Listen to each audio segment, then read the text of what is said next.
ค่ะวันนี้พบกับข่าวเด่นพระราชสำนักประจำวันพฤหัสบดีที่15เดือนมกราคมพุทธศักราช2519แถลงการฉบับที่5ข้าการเจ้าฟ้าพัชรกิติยาภาทรงมีภาพการติดเชื้อรุนแรงวันที่19สิงหาคมแถลงการสำนักงานพระราชวังเรื่องสมเด็จพระเจ้าลูกเธอเจ้าฟ้าพัชรกิติยาภา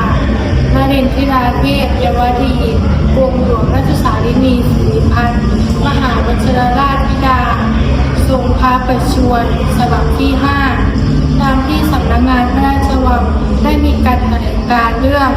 สมเด็จพระเจ้าลูกเธอเจ้าฟ้าพัชรกิติยาภานเรนทิราเทพยวดี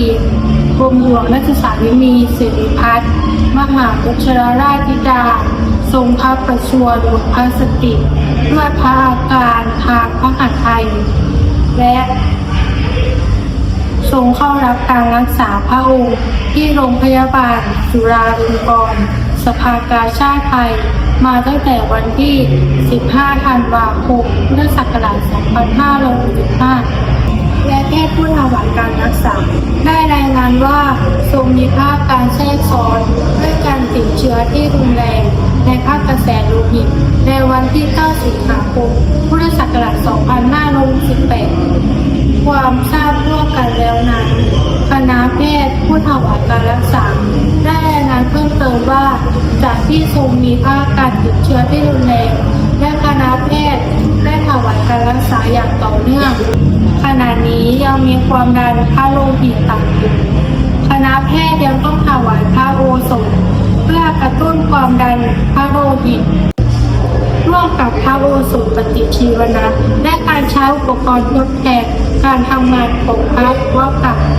และการช่วยหายพระไทยคณะแพทย์ยังต้องเฝ้าติดตามภาพการและถวายการรักษาอย่างใกล้ชิดต่อไปจึงประกาศมาให้ทราบโดยทั่วกัน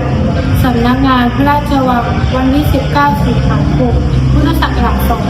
2561 ดิฉันนางสาวธนพร ไกรศิษย์ขอจบการนำเสนอข่าวในพระราชสำนักประจำวันพฤหัสบดีที่